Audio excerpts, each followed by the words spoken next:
예, 오늘의 하나님 말씀은 출애굽기 14장 21절 말씀입니다. 제가 봉독하겠습니다. 모세가 바다 위로 손을 내밀매 여호와께서 큰 동풍이 밤새도록 바닷물을 물러가게 하시니 물이 갈라져 바다가 마른 땅이 된지라. 아멘.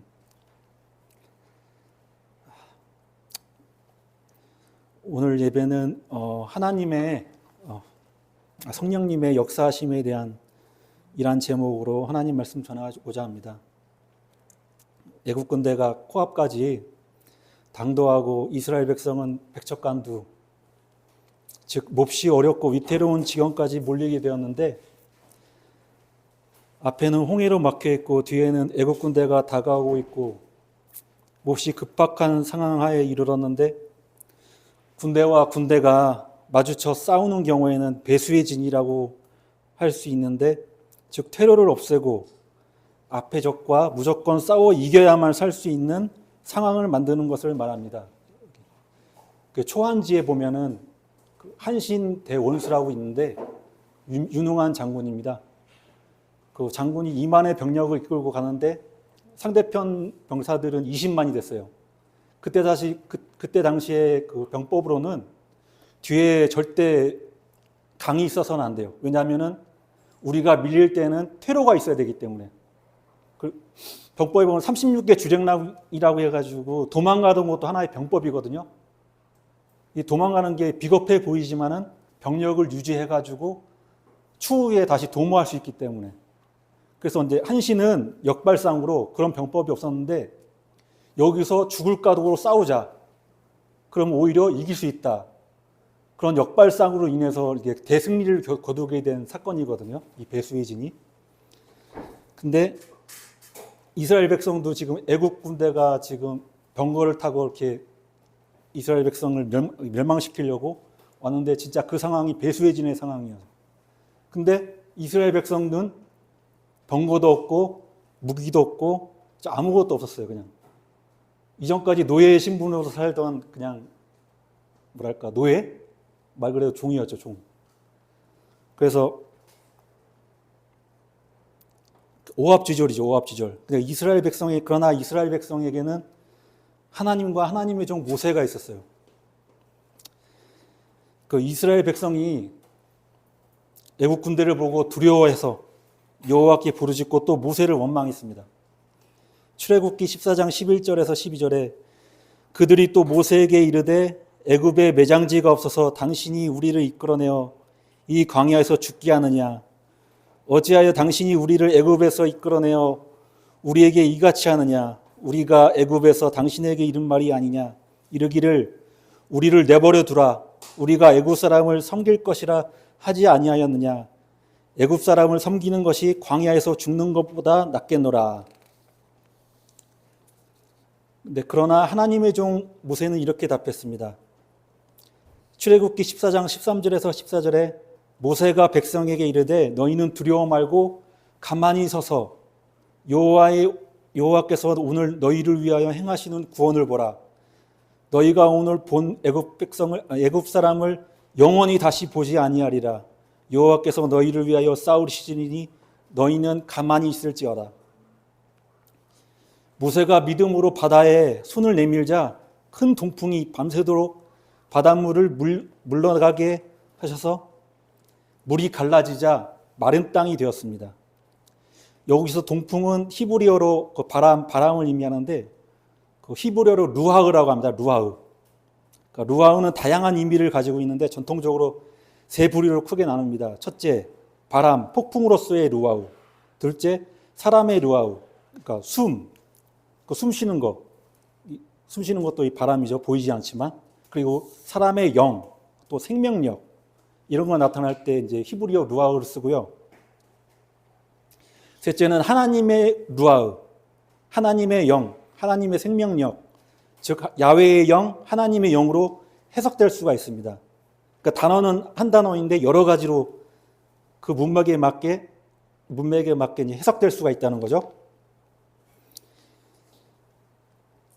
위 본문에서 동풍은 하나님으로부터 오는 바람, 기상학적인, 그러니까 저압과 고압에 의해서 이렇게 불어오는 바람이 아니라 하나님의 능력으로부터 오는 바람이라고 할 수 있습니다. 큰 동풍, 즉 하나님의 바람이 불자 바람이 물러나고 마른 땅이 드러났습니다. 마른 땅, 그러니까 배수의 진이라고 했는데 도저히 도망갈 길이 없는, 싸우든지 죽든지 둘 중에 하나인데 마른 땅이 드러남으로 인해서 생명의 길이 드러났습니다. 이것을 예수 그리스도를 상징한다고 할 수 있는데 요한복음 14장 6절에 예수께서 이르시되 내가 곧 길이요 진리요 생명이니 나로 말미암지 않고는 아버지께로 올 자가 없느니라. 바람이 불자 루아흐, 하나님의 바람, 성령님께서 임하시자 예수님께서 드러나셨습니다. 예수님께서 길로, 진리로, 생명으로 드러나셨습니다. 그 하나님의 바람, 즉 하나님의 영 루아흐 성령님께서 역사하시자 길이요 진리요 생명이신 마른 땅 시온의 대로 예수 그리스도께서 드러나셨습니다. 고린도전서 12장 3절의 후반절에 또 성령으로 아니하고는 또 누구든지 예수를 주라 할 수 없느니라. 우리가 예수님을 그리스도로 믿는 것은 우리 안에 성령님께서 주도하시고 주관하시고 깨닫게 하셨기 때문입니다. 하나님께서 우리를 구원하시기 위해 성령 하나님을 보내셔서 깨닫게 하시고 독생하신 하나님의 아들을 믿게 하셨습니다. 우리를 구원하신 분은 삼위일체 하나님의 공동사역이십니다. 성령님께서 깨닫게 해주셔야 하나님의 아들 예수 그리스도가 메시아로 그리스도로 믿어지고 받아들여질 수 있습니다. 예수라는 이름은 그 이스라엘, 그러니까 그때 당시 유다 땅의 흔하디 이름이었어요. 예수가 아람어로, 그러니까 예수아라고 불렸는데 현재도 이제 이스라엘 사람들은 예수라고, 그러니까 우리나라 사람은 예수라고 부르지만 이제 이스라엘 사람들은 예수아라고 부르죠. 예수아가 구약의 여호수아랑 같은 뜻이에요. 그러니까 하나님이 우리와 함께 하시다. 워낙 좋은 이름이잖아요. 그러니까 이스라엘 백성들도 그때 당시에 예수라는 이름을 많이 썼나 봐요. 너무 흔하디 흔한, 마치 우리 초등학교 때 철수와 영이 쓰는 것처럼 또 우리 한창 유행이었거든요. 이제 애를 낳으면은 우리 기독교인 청년들이 이제 애를 낳으면은 하나님의 은혜라고 해가지고 뭐 하은이, 하나님의 영광에서 하영이, 뭐 예수님의 임재에서 뭐 예림이, 뭐 이런 식으로 이름을 이렇게 유행 따라서 이렇게 지은 적이 있는데 그런 것처럼 그때 당시에도 예수라는 이름이 너무 많았어요. 그러니까 예수가 그리스도다, 하나님의 아들이라고 하니까 이스라엘 사람들이 뭔 소리야? 도저히 이해가 안 가는 거죠. 또 나사렛 출신이래요. 나사렛 출신.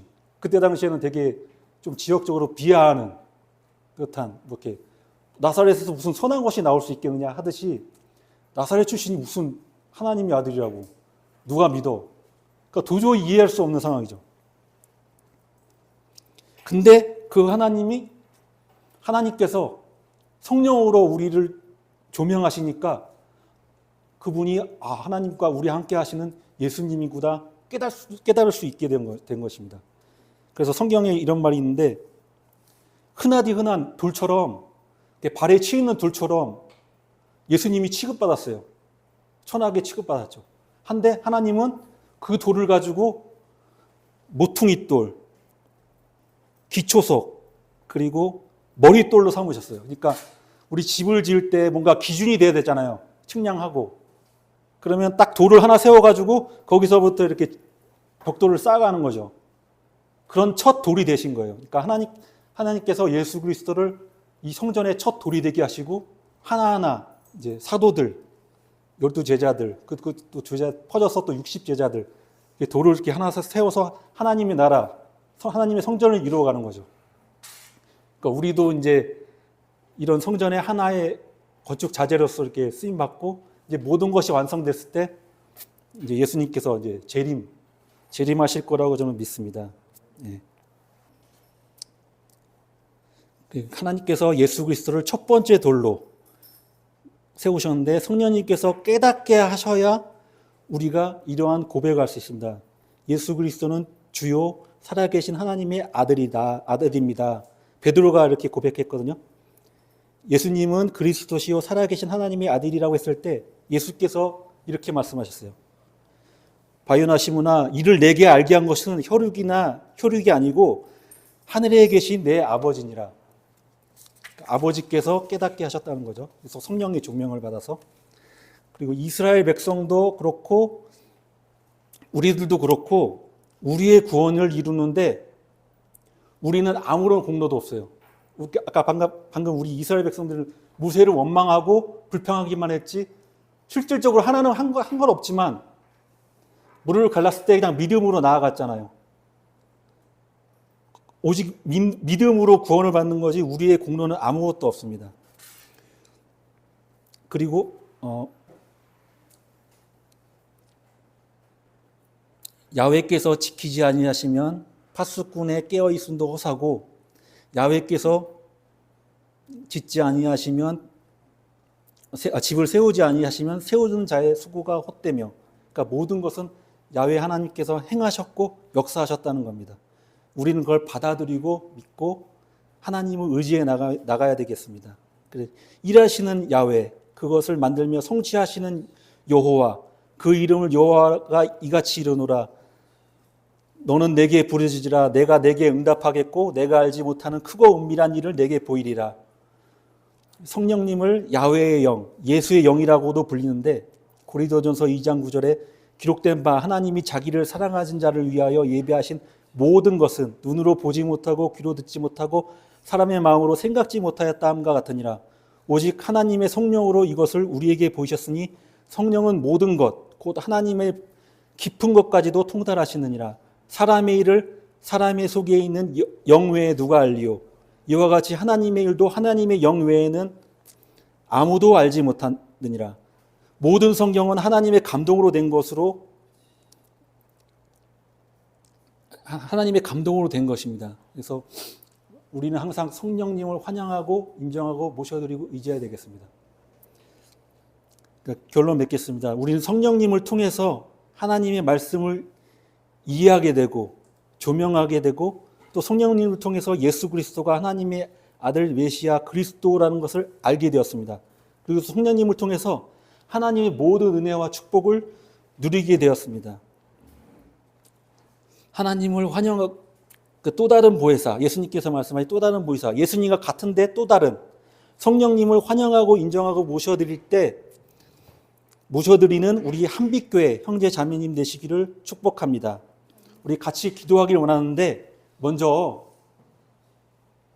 우리의 죄를 고백하고 회개했으면 좋겠어요. 회개하고 상상하는 거예요. 생각하는 거죠. 예수님의 보혈에 나를 던지는 거예요. 푹 빠지는 거죠. 예수님의 보혈에 의지해서. 그리고 간절히 성령님 환영합니다. 인정합니다. 모셔드립니다. 의지합니다. 이렇게 간절히 기도했으면 좋겠습니다. 우리 주여 삼창하시고 기도하겠습니다.